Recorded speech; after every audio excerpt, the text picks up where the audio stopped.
Each new Riddle game that I made was released within 1 or 2 years of the one before it. But between Riddle Transfer 1 and 2 is a 5-year gap, and before we get to playing the game I kind of wanted to explain what was going on with that gap. To summarize my original plans for Riddle Transfer to be a 5-part series, the first part is exactly what you saw in the previous video. I had in mind to make every game in the series before I released the first part, but then I got impatient and decided to release the first part anyways. What I forgot about is that by releasing this first part and having this setup, it was cementing my plans for the rest of the series, and I ended up not liking those plans very much. Part 2 was going to take place in the sewers, and it was just going to have all the characters going through the sewers. And I was trying to find ways of making this interesting. I didn't see any way to make it follow up the first part in any form or fashion that wouldn't be at least somewhat disappointing, and I didn't want to make a game that would be a disappointment to people.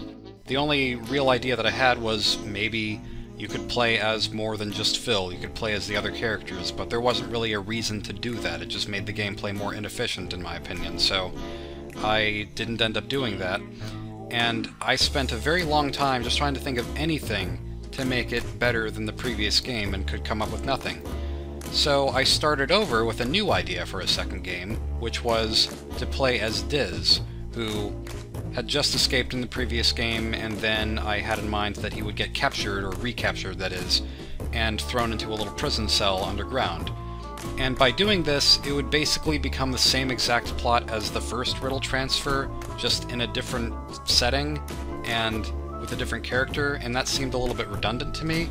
And not only that, but the way that I had the plot in mind, once you escaped as Diz, then he would just get recaptured again, rendering the entire game pointless story-wise. So that's something I didn't want to do either. I was trying to come up with a plot line for Riddle Transfer 2 for an entire year, I think, before I finally cancelled it along with the rest of the series, because the first game took 6 months. I didn't want to spend potentially 6 months or longer trying to make every other game in the series when all of them are free and I just wasn't enjoying myself. But to continue on, Riddle Transfer 3 was planned to be a simulation game that used elements of all the cancelled games that are mentioned in the Riddle School 5 special features, all the rejected Riddle games.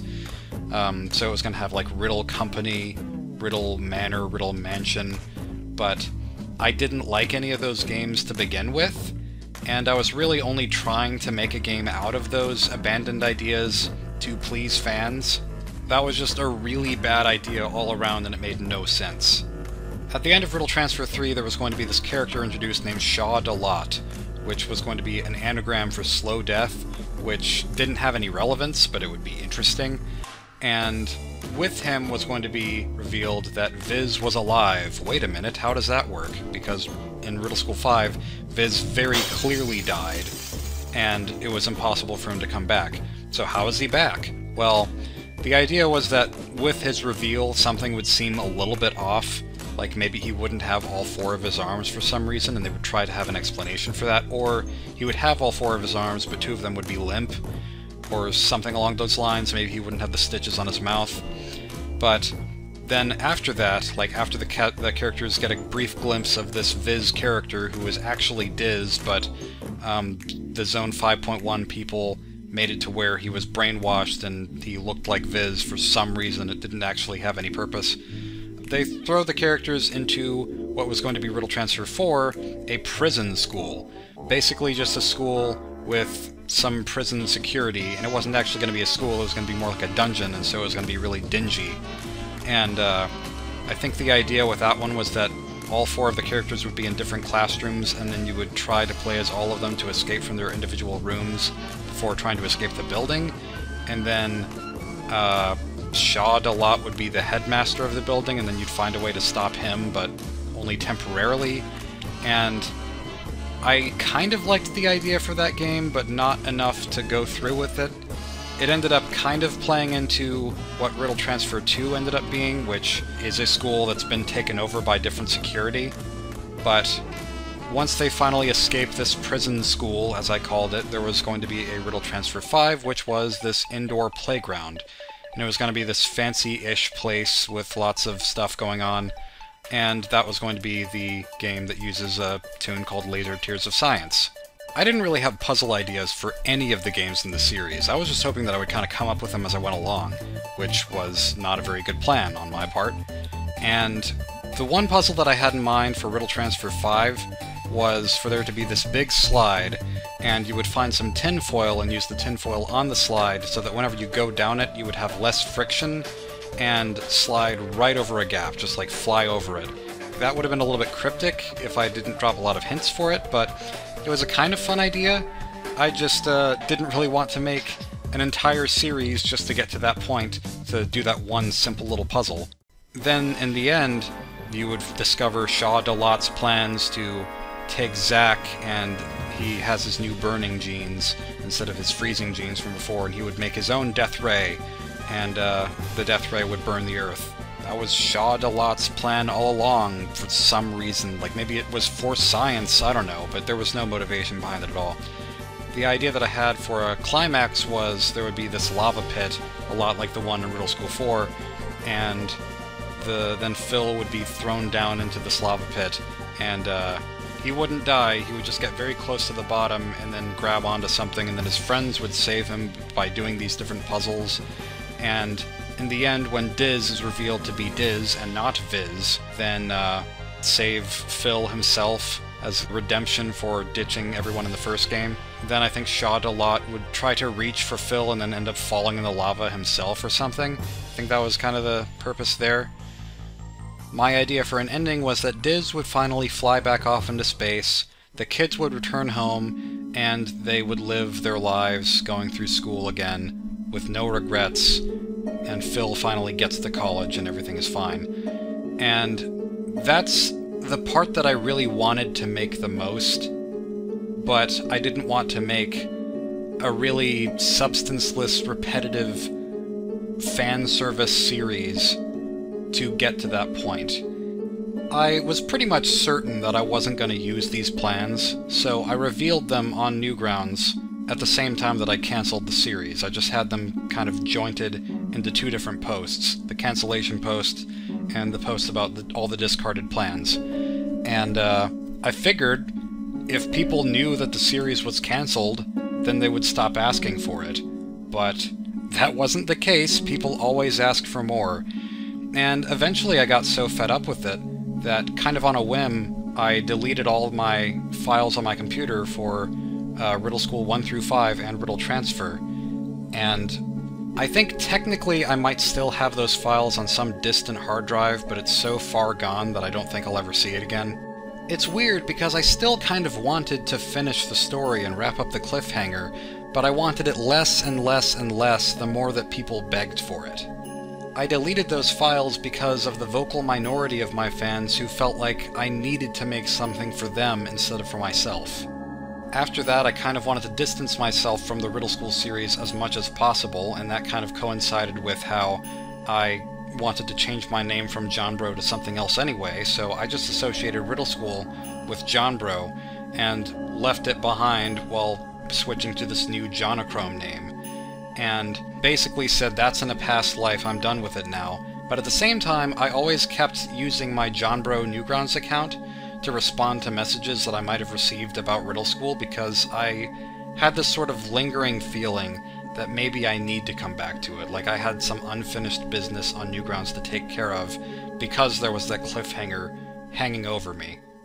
Flash forward about 4 years, when I have barely thought about Riddle School for a long time. I had a sudden motivation to right some wrongs with my life, to fix parts of my personality, and to change some things about myself that I just didn't like. And my reasons for this are explained in the special features of Riddle Transfer 2. And one of those wrongs that I wanted to make right was the cliffhanger at the end of Riddle Transfer, which made the series end on a really unsatisfying point. If Riddle Transfer didn't end in an unsatisfying way like that, I wouldn't have bothered making a sequel. The inspiration really kicked in whenever I realized that Riddle School's 10th anniversary was 3 weeks away, especially since I didn't want to spend longer than 3 weeks making another Riddle School game, since I was basically done with it. And at around that same time, I found out that big YouTubers like the Diamond Minecart, Jacksepticeye were playing the Riddle School games, and that blew my mind, because they've been not really relevant for a long time. All the stars aligned. There was no way that I could let myself not make this game for the 10th anniversary of Riddle School, and it is a miracle that it exists. So with that really long intro out of the way, let's begin the game. The main menu was the first thing that I did, and I figured it was the kind of constant of the series to have images of Phil on the left, buttons on the right, title on the top, and part of the reason that I wanted to make a whole new menu is because it was my only option. I deleted all the files for the other games, so I had to start from scratch. But I like how it looks. It's nice and fresh, and the quit button, what it does is actually one of the last things that I added in the game. There's a running gag in the series where if you press the quit button, it either does nothing or it does something stupid. For example, in Riddle School 4, you click it and it says quit quitting after a couple of times. And then the 5th game, you see a picture of Phil and he looks sad, you press quit and then he gets all angry and it's scary. And in this game, it actually quits, which is something that I probably wouldn't have made it do if this wasn't the final game in the series. But I figured it was appropriate. I was thinking of making it do something else, like, I don't know, making Phil do a little dance or something, but this seemed like the option that was less effort and also more fitting for the final game. And then this opening, this part of the opening, I think, was added in after I decided to, or after the reveal of Quiz, because I wanted to reintroduce him as a character before just having him kind of randomly show up, since he wasn't planned to be anything before this. Here's the first thing that I animated. All the artwork in this looked worse before I cleaned it up. I had a lot of really sloppy, fat line work all throughout this game, and went back and fixed it once it was near completion, because I didn't want it to look so much worse than the first Riddle transfer. But it was just what I had to do to make sure that the game got done, and then I was able to fix it, so I did.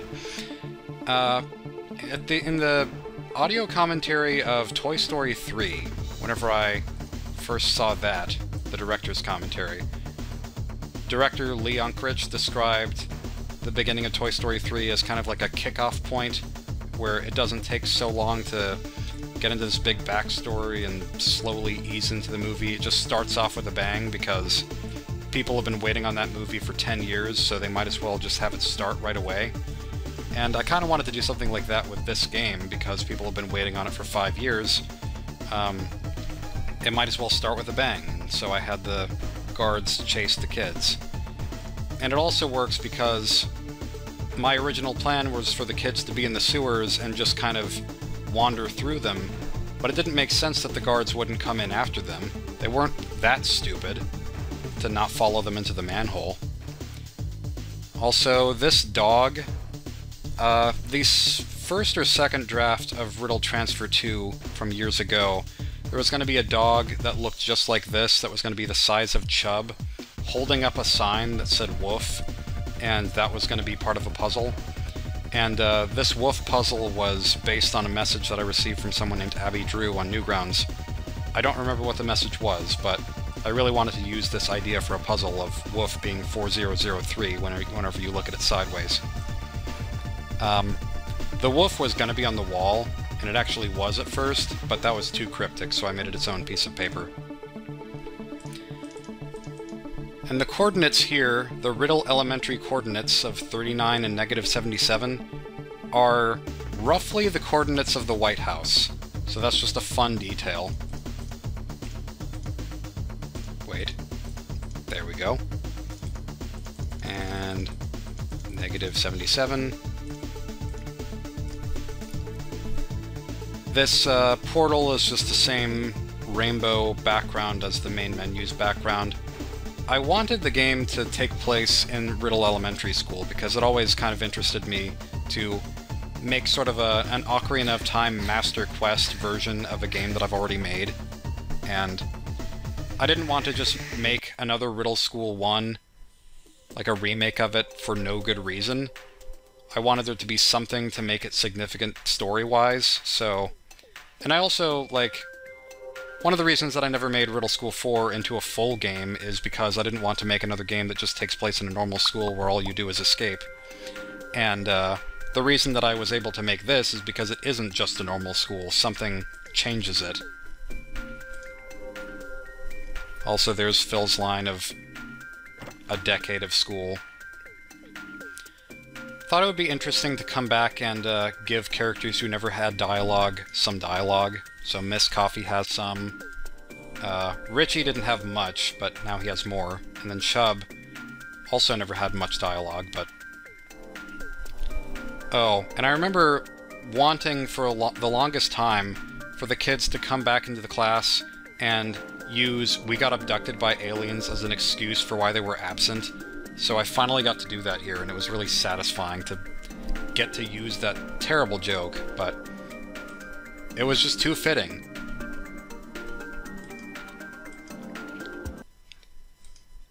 And here's Quiz's official introduction. He looked so much worse before I cleaned this up. Oh, I remember, you were the one with the blue text in that one cutscene. He's referring to the one in Riddle School 5, but he ended up being in a cutscene at the very beginning anyways, of this one. Now at this point, like, I made this game in a linear fashion for the most part. I didn't really make bits of it out of order. I just started with the start and went to the finish. And so, at this point, I was kind of expecting Quiz to be the bad guy.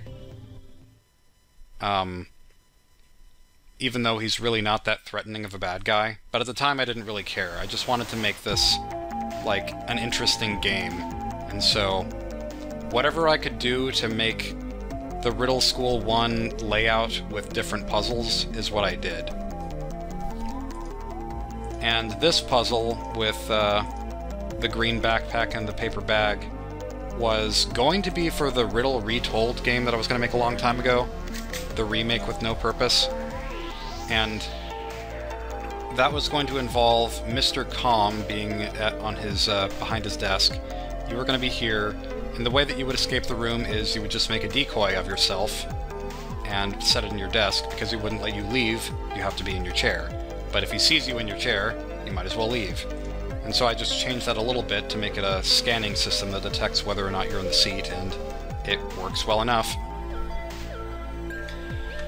Also, I wanted all the characters in this game to have some kind of a purpose. So, Fred's main purpose is really just to give you the backpack. Zach has a puzzle purpose later. Smiley becomes significant story-wise. And, Miss Coffee, she will have a puzzle. Most of this game is one puzzle, but I'm okay with that because it's a kind of complicated puzzle. Oh, and this. The Vote 5 poster, it's not here, not because I don't care about 5, but because I just didn't feel like drawing it, and that's why Phil makes this joke here, and I wanted to bring back the "I didn't trace drum set" joke, but change it into an "I didn't draw" poster. This number here, the 241543903, is the number that you can search for on Google Images to find a bunch of people with their heads in freezers. Here's Richie. I figured it would be interesting to kind of write dialogue for him, because he seemed maybe a little bit rude in the first game, and so I worked with that. And this line where he says, "Do you collect buttons perchance?" Yeah, he doesn't seem like the kind of person who would collect buttons now, but since somehow the Riddle School 5 dream sequence of the characters accurately depicts the future to the point where Richie would probably collect buttons in high school, I don't know.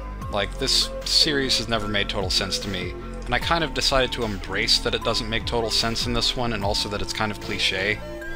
Like, just the whole plot of the series is kind of cliché. Oh yeah, and the Elmo's glue. I love that. Because Elmer's glue is what it's based on, but it's also based on the fact that in the Sam & Max series, Sam & Max Season 2 specifically, there's like Santa's workshop has a Torture Me Elmer doll in it. And the Torture Me Elmer doll is it was really funny to me, and so I figured mixing Torture Me Elmer and Elmo's Glue would be funny, just both having the same joke but in different ways. Men's room. I always thought that the perspective in the first game for the men's room looked weird, so I changed that. And it took me this long to realize that the bathroom that I drew in the first game didn't have a mirror, which is just kind of weird. And then another thing that I wouldn't have done if this wasn't the last game in the series was finally have Phil look in the women's room. It had to be done. There was no way that I couldn't do this. And there was also no way that I couldn't make it something completely unexpected. What the floswad? Inside joke. And I thought for a while about what this room should have in it. Like, I thought that maybe it could be a futuristic room with a big machine in it or something, but that seemed almost too predictable because the series has had plenty of futuristic things in it anyways. And so I figured something really old with no technology whatsoever, except for maybe this light, was more unexpected. And then the Gumball Machine, I just threw this in here because, one, it was unexpected, and two, this was kind of like my go-to room for if I ran out of puzzle ideas anywhere else in the building, because I could put whatever I wanted to in here. So, Gumball Machine, get the gumball. There's one cutscene where you see this gumball used, and in that cutscene, the gumball looks a little bit more purple than it does right now, but that's just, I mean, it used to be worse, and then I went back and made it more pinkish, but this puzzle is one of the ones that people get stuck on. The wolf and the lasers are the two that people get stuck on the most. And understandably so with this one. People think that you're supposed to short-circuit the lasers with the water, which you can't do. And then people think that you're supposed to maybe, like, get through the lasers because it says any human DNA passing through will be shot. So maybe you just, like, tuck your arms into your hoodie and then just kind of hop over, and maybe, or you would use the bucket to shield yourself or something, but none of those things work.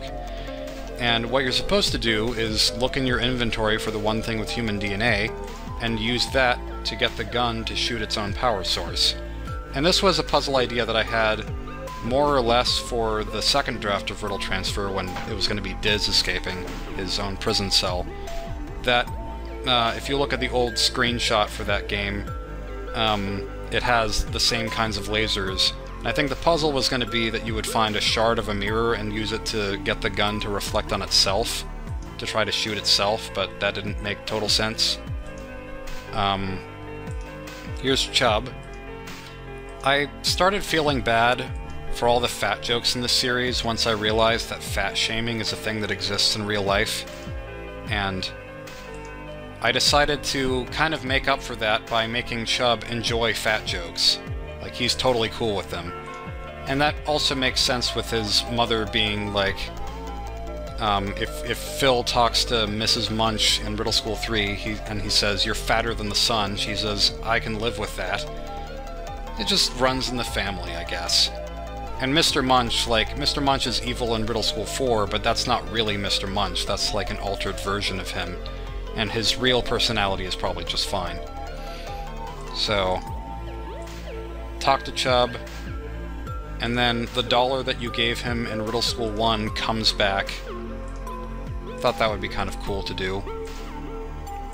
I like the idea of items returning in the series, like, well, this is the same dollar, I assume, from the first game, and also earlier, the key card that you use at the beginning of this game is the same one that's at the end of Riddle Transfer 1.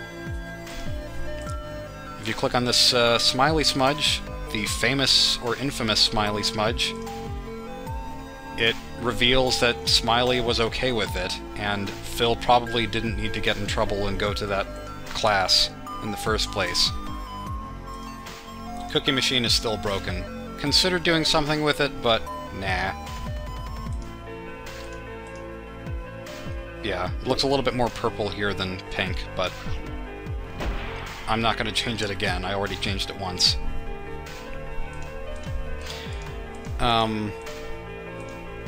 Just bringing the dollar back. I also... One of the thoughts that I had sometime in the 5-year gap between Riddle Transfer 1 and 2 was to try to remake the first game, and maybe, like, as an HD thing, but that never lifted off the ground because I just didn't see any point in doing that. But I did draw one room of the game, and I used details from that room for this game.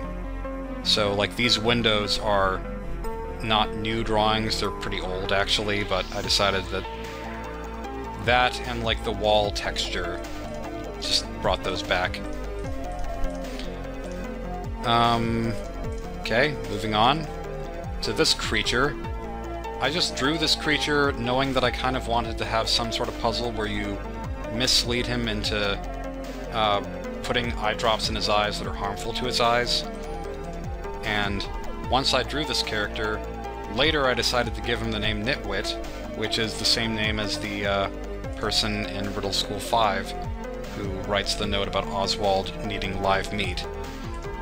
So I didn't draw this guy with the intention of naming him Nitwit, but I decided to name him that to tie things together. So, Nitwit. This, this fold-out thing is supposed to be both a joke on the fact that it's excessively long long division problems, and also it's supposed to be a subtle porn magazine joke, because I'm learning from Rare Studios and their innuendos through all the Banjo-Kazooie and Donkey Kong games and all that stuff. I'm learning. And, now let's make the coffee. I didn't know how to make coffee without a coffee machine, so I had to look that up to kind of figure out how this might work. I really wanted to add Miss Coffee as a puzzle element. Whenever I looked back at the first game and I saw her spinning the pointer really fast, not quite this fast, but it just looked like it could be something to use to cut something else. And so I made this animation before I had any idea what she was actually going to cut. And eventually I settled on an industrial eyedropper that can't be opened any other way. The perspective on this doesn't actually make total sense, but I don't really care, because that's the way that it works. Put the soap in, glue it together. The glue stick had to be a glue stick and not a glue bottle, because I didn't want it to be possible to put that liquid into the glue, or into the eyedropper. Excuse me. I wanted the hand soap to be the thing that goes in. So, it was originally a bottle, and then I changed it to glue stick. And now I would like my division book back. No, I wouldn't. Put this here. You can also put the hand soap here, but it doesn't do anything. And that's supposed to be like part of the learning process for the puzzle, is that you realize that he knows this is a different container. Also, I learned when watching my brother-in-law play this game that one of the thoughts that he had was to throw coffee grounds into the guard monster's eye, but that didn't work, and so I decided to add in some dialogue later where he knows how to defend himself from that. Yeah, and then we just talked to him, and this was fun to animate. I remember that I had this thought also that Nitwit would be going to the bathroom to try to wash out his eye, and then he would just be here as kind of an Easter egg. But I ended up not doing that, because first of all, who would check? And secondly, this bathroom doesn't have any sinks that work, so that wouldn't work. And then thirdly, if he went over to this water fountain instead to try to, like, wash out his eye, then it would just look really awkward to animate, and I just didn't really feel like doing it, so he doesn't show up anywhere else, he just kind of leaves. As does Chub. Chub, who knows where he went, he probably went home. And let's go to the next cutscene, the really long cutscene. I had to have something to explain and close off all the different plot holes in the series. Not all of them, obviously, because some are just too wide open to patch, but I wanted to try to wrap up a whole lot of story points in one fell swoop, and the only way to really do that was with a long cutscene, and I decided that the way to make this long cutscene interesting would be to make it interactive, and so I had the idea of making a quiz, where Phil kind of interrogates Quiz with a quiz. And I wasn't sure exactly how this was going to work, but the way that I made it work was Phil just kind of manipulates Quiz in the same way that in Paper Mario, like Tech, in the second Paper Mario, he like makes a quiz where he reveals all the answers to you without directly telling you things, if that made any sense. If you've played the game, you know what I'm talking about. But the correct answer is Diz. The answer that you're supposed to expect is Quiz, and then any answer works, unless it's very clearly wrong, so Nitwit is wrong. Viz is just here as a joke. I'm gonna guess Quiz, just to move along. And then, any of these will give you different dialogue. Useless is the correct answer, so I'm gonna put that in. With his own invisible ears. Straight dialogue from Riddle School 5. Making all this up as I go along, just like the whole series.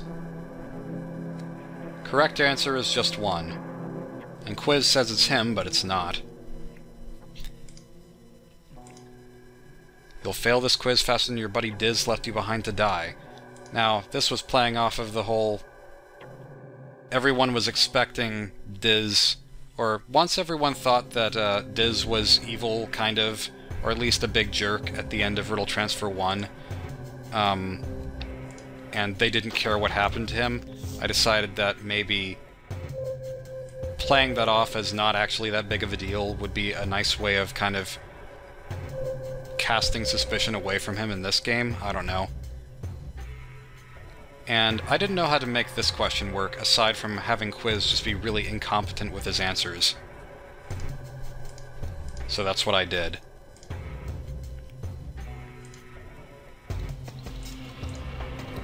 Who owns Zone 5.1?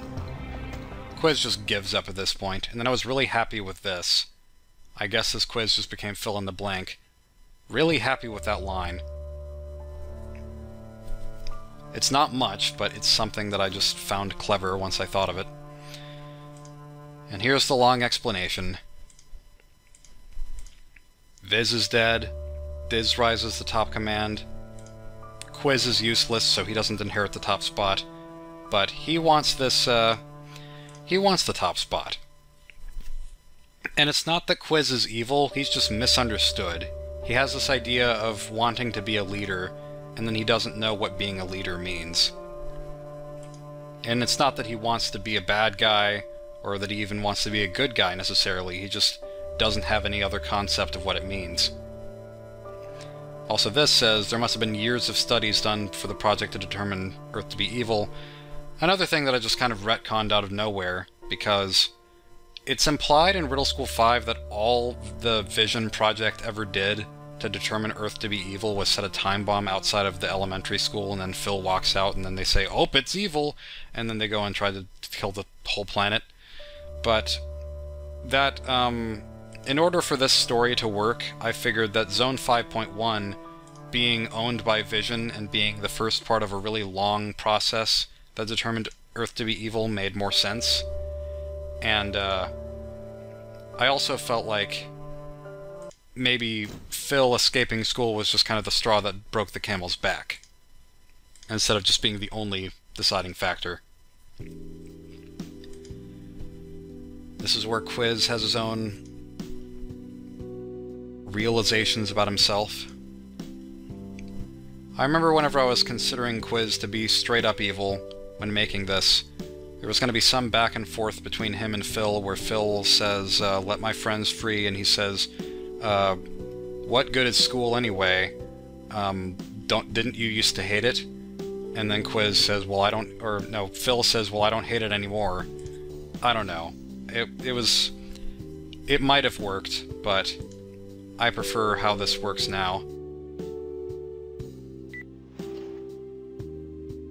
All security measures now offline. I was kind of struggling to figure out how I was going to play out this cutscene to make it seem like it might be the end of the game, and also introduce a plot twist very soon. And the way I decided to make it work was just having something happen in the sky and then having the kids turn their heads, even though sound doesn't travel through space, but oh well, this is a video game. And the reveal. It's Diz! Now, people are confused by what the motivation behind Diz being evil is, and they ask if he was always evil. My mentality with this is that he got really impatient with Project Vision taking forever, like with the Judge the Planet stuff, because presumably Zone 5.1 was built and the research was done there over years, and at that point, well, come on, just destroy the planet already. What's taking you so long? That was kind of my mindset with Diz finally kind of snapping and then wanting to take it all for himself, for pure cathartic destruction of all civilizations. And I don't know if that's the strongest motivation, but I figured if I was going to end this series with a stronger point than Riddle School 5 had, then I had to find a way for a character to be worse than Viz was. And Viz had at least some kind of morality system in mind when trying to destroy planets, even though it was really skewed and unfair. But Diz has no sense of morality. And I also had this idea for a twist where somehow Greg was evil, like Greg the guy who sleeps all the time, because maybe it would have something to do with the dreams in Riddle School 5, but there was no way to make it work, so I just gave up on that, and Diz being the bad guy works a lot better. Because him being a jerk at the end of Riddle School 5, or Riddle Transfer 1, kind of served as foreshadowing for this in a way. And then Phil and Smiley being together was a very sudden decision. It was something that I didn't think was going to happen for a long time, but the reason it's sudden in the game is because it was a sudden decision for me. But I felt like it worked. Because I found that in real life, relationships can be very sudden. And sometimes maybe someone that you think is a friend turns out to be more than a friend. Also, during that cutscene, when Phil says something along the lines of, or no, Quiz says, like, do you have a plan? And Phil says, no, I don't, but we have to do something. That was a direct reflection of my own thoughts at the time, because I had no idea what I was going to do with this last part of the game. I had no plans. This puzzle is pretty much a straight ripoff of one from a game called Gretel and Hansel 2. I think that mine is a little easier, maybe, but yeah, it's kind of a puzzle from that game. And I wish that I hadn't copied it straight from that, but I mean, it's a good puzzle and I like it, so there we go. There's the quiz puzzle. I wanted this puzzle to be one that I could solve. There were ways of making it way harder, obviously. Like, I could have had all these, everything jumbled up completely, but I decided to have at least some semblance of the puzzle being together before you solve it. And then, I remember in the first Riddle Transfer, there was going to be a puzzle involving, whenever Phil is in his confinement chamber at the beginning, you would look at the television screen and then see the guard physically putting in the numbers for the dial pad. And I didn't end up using that because it seemed kind of unnecessary. But I always kind of wanted to have a puzzle where you look at a screen or something that has a sequence, and then you use that sequence for a code. And so in this case, the escape pod lights, I realized that whenever I was animating them flickering, I could use that as a puzzle. So it says EACCA, and then we use that over here. I also realized that almost every Riddle School game ends with using a key. The first game, second game, third game, fifth game, all of them end with basically the final item being a key. And so I figured, what better way to end the Riddle School series as a whole by using a key.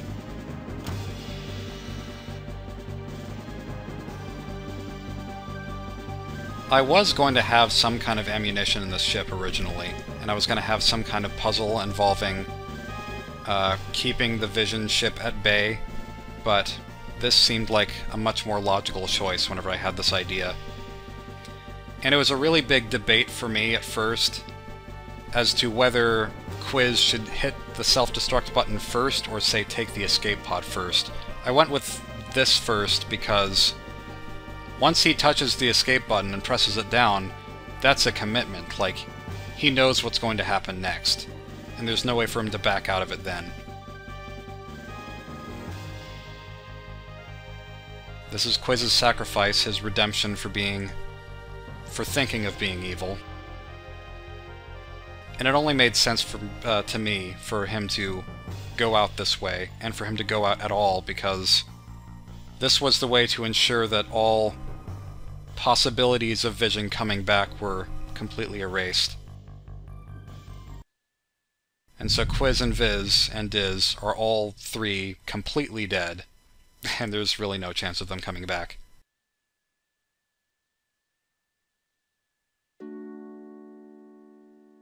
And there's this ending.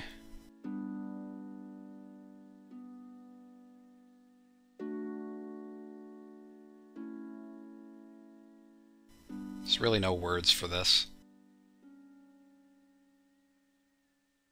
I thought about adding dialogue to this scene. Something like maybe... I wasn't even thinking of having Smiley hug Phil at the end. I was just thinking of having her say, hey, do you want to come over to my house and play video games sometime or something?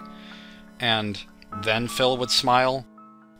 I really wanted Phil to smile, because you almost never see him with a mouth at all, and he's never smiled visibly before, so for him and Smiley to be together, it only made sense for him to have a smile. But then I took the video game idea and just translated it into this picture, and I figured that the cutscene didn't need any words, so I just left it without. Here's Phil growing up. I made this music for the credits before... There's Zach, by the way. Made the music for these credits before I had Sorry, I'm just looking through this again. Memories. I made the music and the credits before the final section of the game where you stop Quiz and Diz and... well, you stop Diz with Quiz, and made this before the part where Phil and Smiley hug. I knew that I wanted Phil and Smiley to get together as an excuse to finish the series with the final picture that you see after the credits. I just didn't know how to do it exactly. And, oh, this music. I mean, I cried making this music, mostly at the very end of it. Because this was going to be the end, and it is the end. Yeah, this is the moment I cried. Just this part. And there they are. Happy as can be. And then right here, when the static picks back up again, I realized that throughout the entire series, there's been static for seemingly no reason. But you hear rewinding there, and the reason that there was static that showed up on every screen in the first game was because it was just the way that I knew how to stop certain visual glitches. Like, I didn't know how to program a game to where you could enter a room with an item you already collected and not have that item show up for one frame before it goes away again. And so I put the static there to just hide the fact that that happened. But in this final game, I decided, you know what, maybe that static is there for a reason, and I decided to make that reason that this whole series is recorded on tape.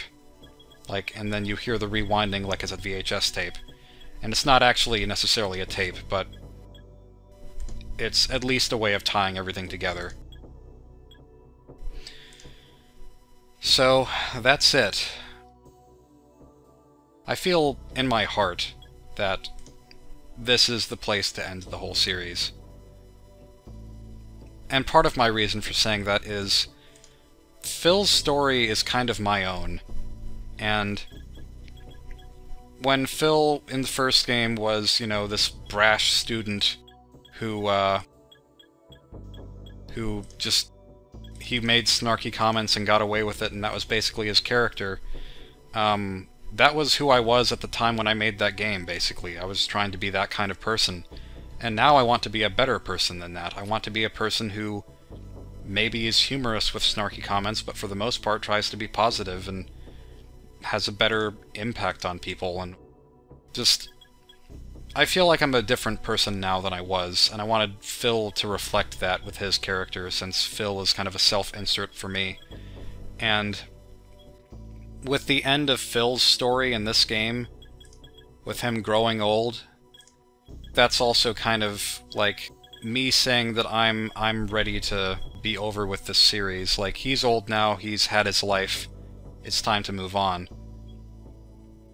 So, people have suggested that I make another game or another series of games in which Phil and Smiley have a kid and then you play as the kid or the kids, and I'm not going to do that. And there are a few reasons that I'm not going to do that, partly because I'm very much done with this series. I've wanted to be done with it for a long time. I also am already making a game where the protagonist of it is a lot like if Phil and Smiley were put together, and so if Phil and Smiley ever had a kid, I'm already making a game about a character that would be similar to that.